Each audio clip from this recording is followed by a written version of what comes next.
ಸೇಡಂ ತಾಲೂಕು ಕನ್ನಡ ಸಾಹಿತ್ಯ ಪರಿಷತ್ ವತಿಯಿಂದ ಹಮ್ಮಿಕೊಂಡಿರ್ತಕ್ಕಂಥ 10ನೇ ಕನ್ನಡ ಸಾಹಿತ್ಯ ಸಮ್ಮೇಳನದ ದಿವ್ಯ ಸಾನ್ನಿಧ್ಯವನ್ನು ವಹಿಸಿಕೊಂಡಿರ್ತಕ್ಕಂಥ ಪರಮ ಪೂಜ್ಯ ಶಟಸ್ಥಳ ಬ್ರಹ್ಮಿ ಶಿವಶಂಕರ ಶಿವಾಚಾರ್ಯರ ಪಾದಕ್ಕೆ ವಂದಿಸಿ, ಪರಮ ಪೂಜ್ಯ ಶ್ರೀಮನ್ ನಿರಂಜನ ಪ್ರಣಾಮ ಸ್ವರೂಪಿಗಳಾಗಿರ್ತಕ್ಕಂಥ ಪಂಚಾಶ್ರೀ ಮಹಾಸ್ವಾಮಿಗಳ ಪಾದಕ್ಕೆ ವಂದಿಸಿ, ಲೋಕಸಭಾ ಮತ್ತು ರಾಜ್ಯಸಭಾ ಸದಸ್ಯರು ಮಾರ್ಗದರ್ಶಕರು ಆಗಿರ್ತಕ್ಕಂಥ ಬಸವರಾಜ್ ಪಾಟೀಲ್ ಸೇಡಂಜಿ ಅವರ, ಮಾಜಿ ಶಾಸಕರಾಗಿರ್ತಕ್ಕಂಥ ಆತ್ಮೀಯರಾಗಿರ್ತಕ್ಕಂಥ ರಾಜ್ಕುಮಾರ್ ಪಾಟೀಲ್ ಅವರ ಮತ್ತು ವೇದಿಕೆ ಮೇಲೆ ಆಸೀನರಾಗಿರ್ತಕ್ಕಂಥ ಬಾಲರಾಜ್ ಗುತ್ತೇದಾರ್ ಅವರ, ನಾಗೇಶ್ವರ ಮಾಲಿ ಪಾಟೀಲ್ ಅವರ, ಶರಣ್ ರೆಡ್ಡಿ ಶಿವಶರಣ್ ರೆಡ್ಡಿ ಪಾಟೀಲ್ ಅವರ ಮತ್ತು ಜಿಲ್ಲಾ ಕನ್ನಡ ಸಾಹಿತ್ಯ ಪರಿಷತ್ತಿನ ಅಧ್ಯಕ್ಷರಾಗಿರ್ತಕ್ಕಂಥ ವಿಜಯಕುಮಾರ್ ತೆಗಲ್ತಿಪ್ಪಿ ಅವರ, ಕನ್ನಡ ಸಾಹಿತ್ಯ ಪರಿಷತ್ ಸೇಡಂನ ಅಧ್ಯಕ್ಷ ಸಹೋದರಿಯಾಗಿರ್ತಕ್ಕಂಥ ಶ್ರೀಮತಿ ಸುಮಾ ಲಕ್ಷ್ಮೀನಾರಾಯಣ್ ಚಿಮ್ಮನ್ಚೋಡ್ಕರ್ ಅವರ, ನಿಕಟಪೂರ್ವ ಸಮ್ಮೇಳನಾಧ್ಯಕ್ಷರಾಗಿರ್ತಕ್ಕಂಥ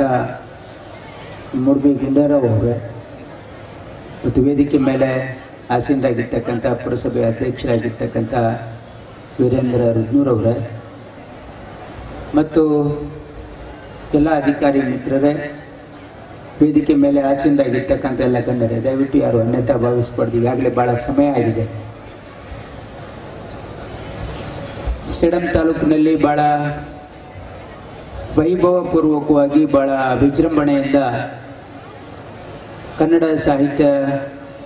ಸಮ್ಮೇಳನದ 10ನೇ ಕನ್ನಡ ಸಾಹಿತ್ಯ ಸಮ್ಮೇಳನ ಆಯೋಜನೆ ಮಾಡಿರ್ತಕ್ಕಂಥ ತಾಲೂಕಾ ಅಧ್ಯಕ್ಷರಿಗೆ, ಎಲ್ಲ ಪದಾಧಿಕಾರಿಗಳಿಗೆ ಮತ್ತು ಈ ಒಂದು ಸಾಹಿತ್ಯ ಸಮ್ಮೇಳನವನ್ನು ಭಾಳ ಯಶಸ್ವಿಯಾಗಿ ಮಾಡಲಿಕ್ಕೆ ಸಹಕರಿಸಿರ್ತಕ್ಕಂಥ ಎಲ್ಲ ಸಹೋದಯರಿಗೆ ನಾನು ಅಭಿನಂದನೆಯನ್ನು ಸಲ್ಲಿಸಿ, ಯಾಕಂದರೆ ಇದನ್ನು ಭಾಳ ಒಳ್ಳೆಯ ರೀತಿಯಿಂದ ಆಯೋಜನೆ ಮಾಡಿರ್ತಕ್ಕಂಥ ಸಮ್ಮೇಳನ ಆಗಿರೋದ್ರಿಂದ ಎಲ್ರಿಗೂ ನಾನು ಕೃತಜ್ಞತೆಯನ್ನು ಸಲ್ಲಿಸುತ್ತಾ, ವಿಶೇಷವಾಗಿ ತಾಲೂಕಾ ಮಟ್ಟದಲ್ಲಿ ಒಂದು ಸಾಹಿತ್ಯ ಸಮ್ಮೇಳನವನ್ನು ಮಾಡ್ತಕ್ಕಂಥ ಅದು ಗಡಿ ಭಾಗದಲ್ಲಿ ಭಾಳ ಅವಶ್ಯಕತೆ ಇದೆ ಅಂತಕ್ಕಂಥದ್ದು ನಮಗೆ ಮತ್ತು ತಮಗೆಲ್ಲರಿಗೂ ಗೊತ್ತಿರ್ತಕ್ಕಂಥ ವಿಷಯ. ಯಾಕಂದರೆ ನಾವು ಕರ್ನಾಟಕದ ಗಡಿಭಾಗದಲ್ಲಿದ್ದೀವಿ. ತೆಲಂಗಾಣ ರಾಜ್ಯಕ್ಕೆ ಹೊಂದಿಕೊಂಡು ನಮ್ಮ ಅನೇಕ ಇಲ್ಲಿ ಸುಮಾರು ಅರ್ಧದಷ್ಟು ಭಾಗದಲ್ಲಿ ಇನ್ನು ತೆಲುಗು ಭಾಷೆ ಮಾಡ್ತಾ ಇರ್ತಕ್ಕಂಥ ಅನೇಕ ನಮ್ಮ ಹಿರಿಯರಿದ್ದಾರೆ. ಆದರೆ ಇತ್ತೀಚಿನ ದಿನಗಳಲ್ಲಿ ಇವತ್ತು ಸಂಪೂರ್ಣವಾಗಿ ನಮ್ಮ ಮಕ್ಕಳು ಕನ್ನಡ ಭಾಷೆಯಲ್ಲೇ ಕಲಿತಿರೋದ್ರಿಂದ ಎಲ್ಲರೂ ಈಗ ಕನ್ನಡಮಯವಾಗ್ತಾ ಇದ್ದಾರೆ. ಮತ್ತು ವಿಶೇಷವಾಗಿ ಸರ್ಕಾರವು ಕೂಡ ಎಲ್ಲ ಹಳ್ಳಿಗಳಲ್ಲಿ ಎಲ್ಲಿಯೂ ಕೂಡ ಕನ್ನಡಕ್ಕೆ ಹಿನ್ನಡೆಯಾಗಿಲ್ಲ. ಯಾವ ಕನ್ನಡ ಶಾಲೆ ಮುಚ್ತಾ ಇಲ್ಲ. ನಮ್ಮ ಜಿಲ್ಲಾಧ್ಯಕ್ಷರಿಗೆ ಏನೋ ಒಂದು ತಪ್ಪು ಮಾಹಿತಿ, ಇಲ್ಲಿ ಯಾವುದು ಕನ್ನಡ ಶಾಲೆ ಸರ್ಕಾರಿ ಶಾಲೆ ಯಾವ ಮುಚ್ತಾ ಇಲ್ಲ, ತೆಗಿತಾ ಇದ್ದೀವಿ. ಅದನ್ನು ಎಲ್ಲ ಶಾಲೆಗಳನ್ನು ಒಳ್ಳೆಯ ಮೂಲಭೂತ ಸೌಕರ್ಯಗಳನ್ನು ಕೊಡೋದ್ರ ಮುಖಾಂತರ ನಮ್ಮ ಸರ್ಕಾರ ಭಾಳ ವಿಶೇಷವಾಗಿರ್ತಕ್ಕಂಥ ಕಾಳಜಿಯನ್ನು ವಹಿಸ್ತಾ ಇದ್ದೀವಿ. ಯಾಕಂದರೆ ಕಲ್ಯಾಣ ಕರ್ನಾಟಕ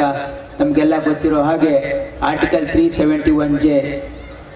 ಈ ಆರ್ಟಿಕಲ್ 371J ಏನು ಮಲ್ಲಿಕಾರ್ಜುನ್ ಖರ್ಗೆ ಅವರ ಕೊಡುಗೆ, ಆರ್ಟಿಕಲ್ 371J ಕೃಪೆಯಿಂದ ಇಲ್ಲಿ ನಮಗೆ ಪ್ರತಿ ವರ್ಷ 5,000 ಕೋಟಿ ಈ ಭಾಗಕ್ಕೆ ಒಂದು ಭಾಳ ದೊಡ್ಡ ಕೊಡುಗೆಯಾಗಿ ನಮ್ಮ ಸರ್ಕಾರ ಕೊಟ್ಟಿರೋದ್ರಿಂದ ಅದರಲ್ಲಿ 25% ಹಣವನ್ನು ನಾವು ಶಿಕ್ಷಣಕ್ಕಾಗಿ, ವಿಶೇಷವಾಗಿ ಗ್ರಾಮೀಣ ಪ್ರದೇಶದ ಶಾಲಾ ಕಾಲೇಜುಗಳಿಗೆ ನಾವು ಗುಣಮಟ್ಟದ ಶಿಕ್ಷಣಕ್ಕೋಸ್ಕರ ಮೀಸಲಿಟ್ಟಿರೋದ್ರಿಂದ ಇವತ್ತು ಭಾಳಷ್ಟು ಬದಲಾವಣೆ ಸರ್ಕಾರಿ ಶಾಲೆಗಳಲ್ಲಿ ಉನ್ನತ ಮಟ್ಟದ ಇವತ್ತು ಗುಣಮಟ್ಟದ ಇವತ್ತು ಮೂಲಭೂತ ಸೌಕರ್ಯ ಒದಗಿಸಲಿಕ್ಕೆ ಸಾಧ್ಯ ಆಗ್ತಾ ಇದೆ.